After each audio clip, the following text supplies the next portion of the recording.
Video को like करके आगे शेयर ज़रूर कर देना। एक बुजुर्ग के हाथ पर एक कफन चोर ने तौबा की, तो बुजुर्ग ने पूछा तू क्यों तौबा कर रहा है?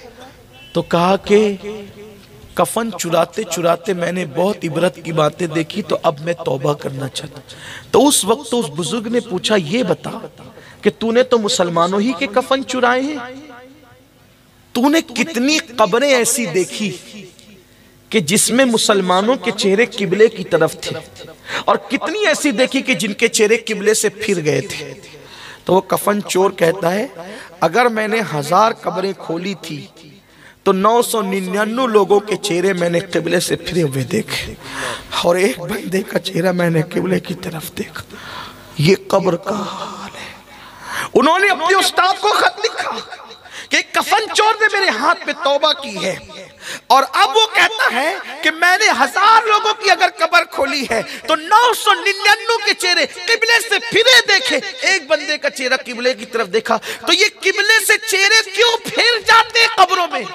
कब्र के अंदर किबले से चेहरा क्यों फिर जाता है? तो उनके उस्ताद लिखते हैं कि बात यह है जो लोग दुनिया में हुजूर की सुन्नत के खिलाफ अमल करते हैं, मरने के बाद उनके चेहरे किबले से फिर जाते हैं।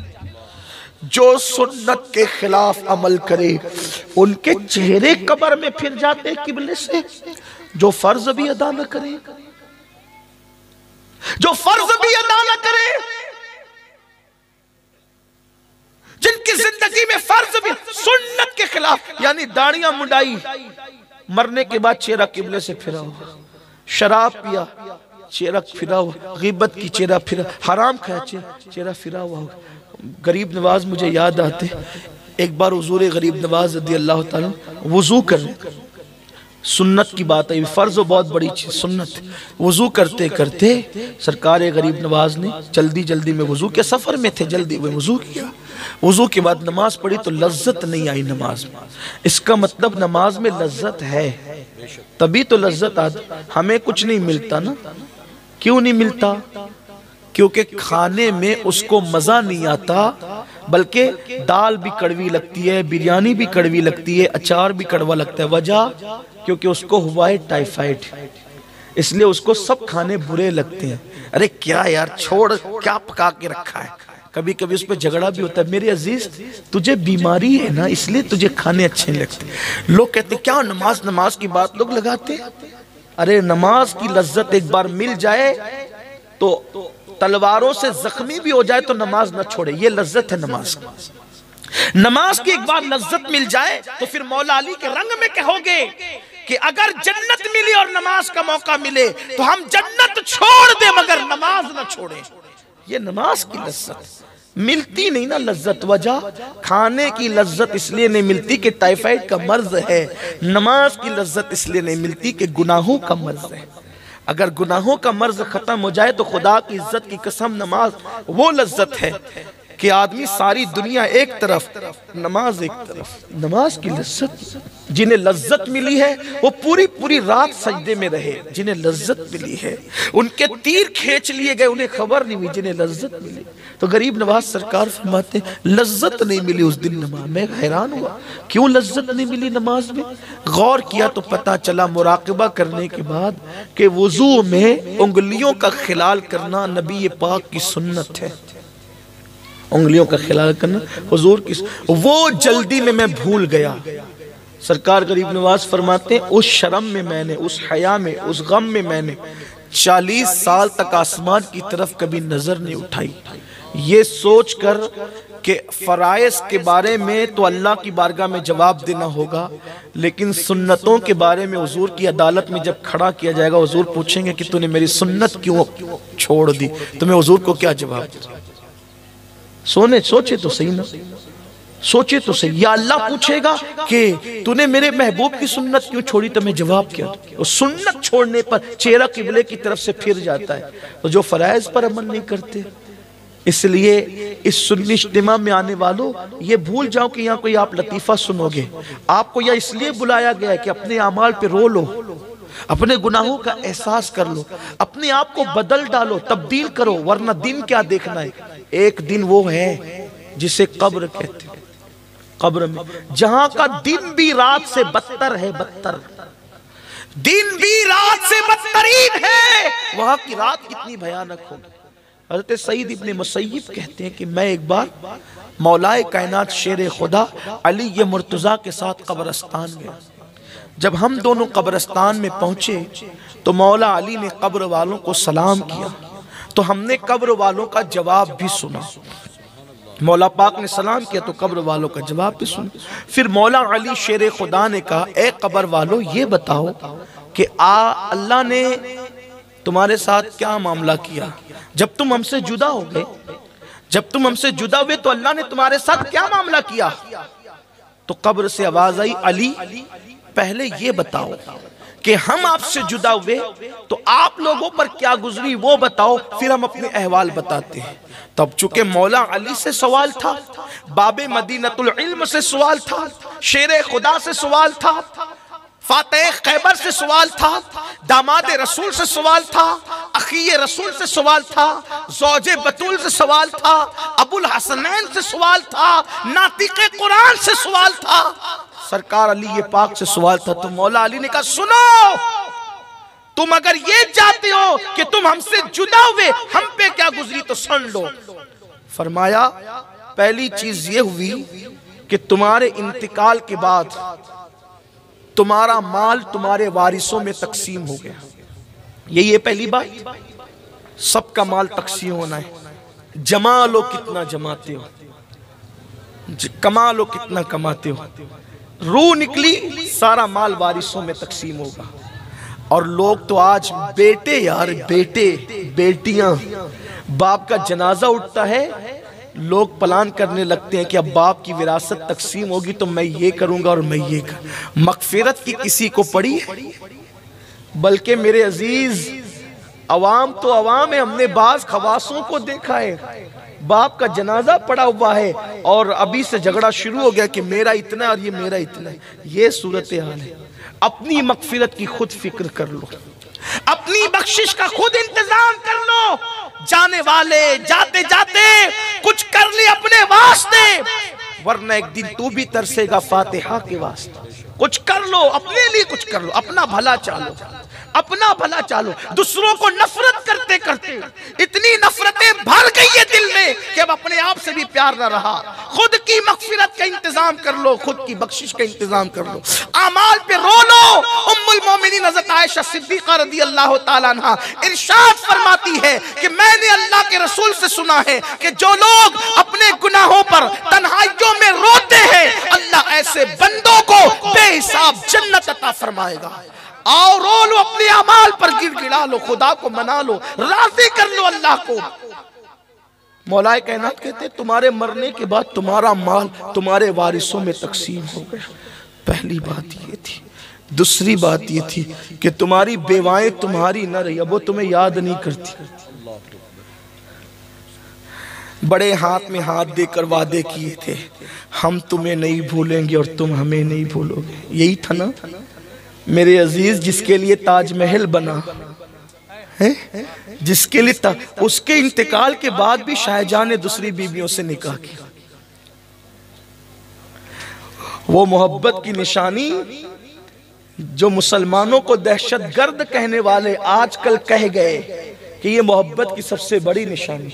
हम पूछते हैं गोरी चमड़ी वालों, ये तो बताओ जो दहशतगर्द होता है वो मोहब्बती कैसे होता है, और जो मोहब्बती होता है वो दहशतगर्द कब होता है।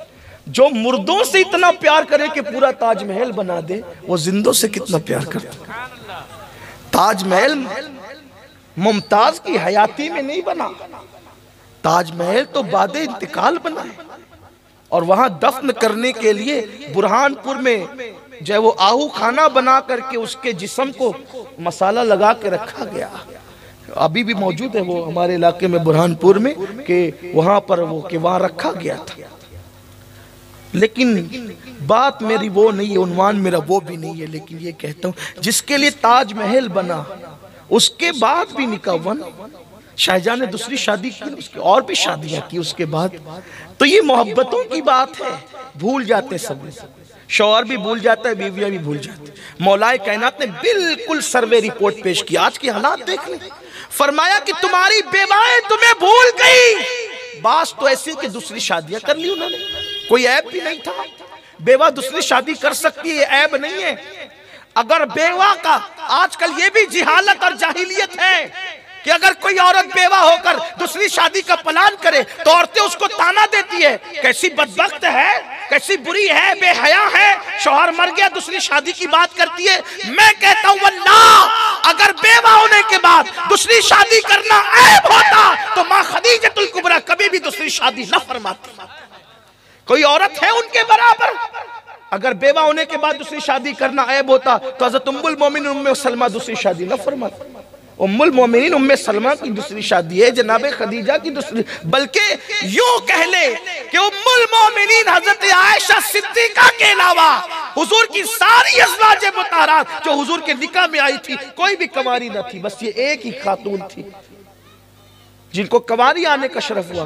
तो तलाक के बाद दूसरा निकाह करना ये भी मायूब नहीं है, और बेवा होने के बाद दूसरा निकाह करना ये भी मायूब नहीं है। बल्कि आज के पुरफतन दौर में तो मैं कहता हूं जल्दी से कर लेना चाहिए इद्दत के बाद, और घर वालों को भी कर देना चाहिए। आज का दौर बड़ा पुरफतन दौर है।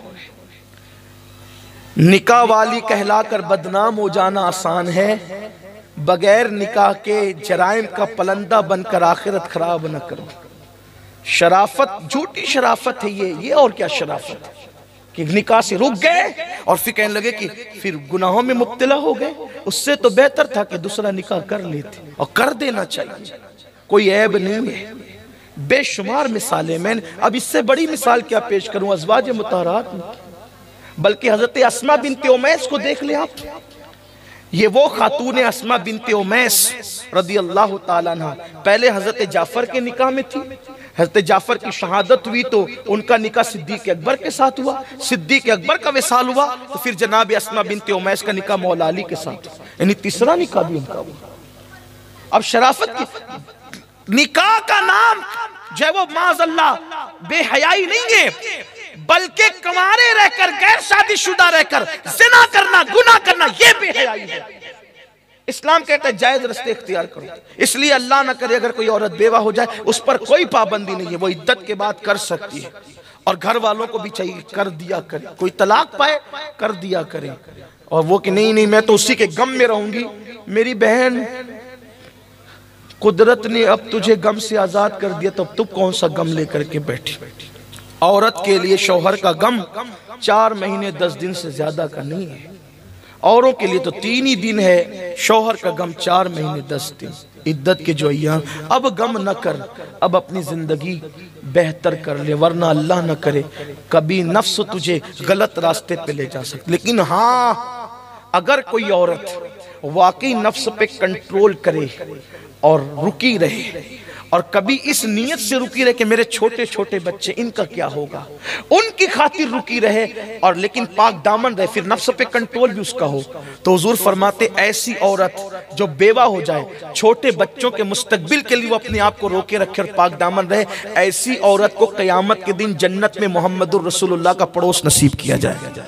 ये भी फजीलत है, ये भी फजीलत है। लेकिन बहरहाल तो अर्ज कर रहा था कि सरकार मौला मुश्किल कुशा ने कहा कि तुम्हारी बेवाएं तुम्हें भूल गई, बास तो दूसरी निकाह कर दी, और फिर फरमाया जो तुम्हारे महल थे, मकानात थे, जिसके अंदर किसी का आना जाना तुम्हें बुरा लगता था, अब उन महलों के अंदर तुम्हारे दुश्मन आबाद हो गए, उन महलों में तुम्हारे दुश्मन आबाद हो गए। फिर मौला अली फरमाते अब इससे ज्यादा क्या सुनाऊं कि हम पर क्या गुजरी तुम्हारे जाने के बाद। ए कब्र वालो अब तुम ही बताओ, ए कब्र वालो अब तुम ही बताओ कि तुम पर क्या गुजरी। सत सईद इब्ने मुसय्यिब फरमाते हैं कि कब्र से गमगीन सी आवाज आई, अली तो सुनिए। एक कब्र से गमगीन सी आवाज आई, अली तो सुनिए, जब हम आपसे जुदा हुए तो हम पर क्या गुजरी। आवाज आई, अली जब कब्र में आए तो इतना अंधेरा था कि एक हाथ को दूसरा हाथ सुझाई नहीं देता था, एक हाथ को दूसरा हाथ सुझाई नहीं देता था, मिट्टी मिट्टी है, ऊपर नीचे आगे पीछे दाएं बाएं। और अली सुनो सुनो, जिन आंखों पर बहुत इतराया करते थे, आंखों का बड़ा इस्तेमाल करते थे, सही गलत की कोई फिक्र न थी, वो आंखें पानी बनकर बह गई। हमारी आंखें पानी बनकर बह गई। और फिर आवाज आई, अली हमारे सारे बाल झड़ गए, सर के बाल, पूरे जिस्म के बाल झड़ चुके हैं। आंखें पानी बनकर बह गई, सर के बाल झड़ गए। कितने बालों के लिए कितने हसास हैं। अगर किसी के बाल उखड़ना शुरू हो जाते, गंजा होने लगता है, ये डॉक्टर, वो डॉक्टर, ये तेल, वो शैम्पू, ये वो सब। कितना दुनिया में बालों की हिफाजत करने वालों, कब्र में बाल महफूज नहीं, इसके लिए क्या इंतजाम किया। ये बाल झड़ने वाले हैं, अगर इसको झड़ने से बचाना है, वहां शैम्पू और साबुन की जरूरत नहीं है, वहां सजदों की जरूरत है, वहां पाक दामनी की जरूरत है, वहां गुनाहों से बचने की जरूरत है। आओ अपना जिस्म बचा लें, आओ अपने जिस्म की हिफाजत कर लें, कब्र में अपने जिस्म को तहफ्फुज दे दें। का अली बाल झड़, आज मेरी कौम का जो चलता है तो बाल उंगलियां डाले चल रहा है, बाल भी कटा रहे हैं यहूदियों की तरह, नसरानियों की तरह, मुशरिकीन की तरह। अब तो लोग बाल भी कटा रहे हैं। तो अच्छा लगा हो तो लाइक करके आगे शेयर ज़रूर कर देना।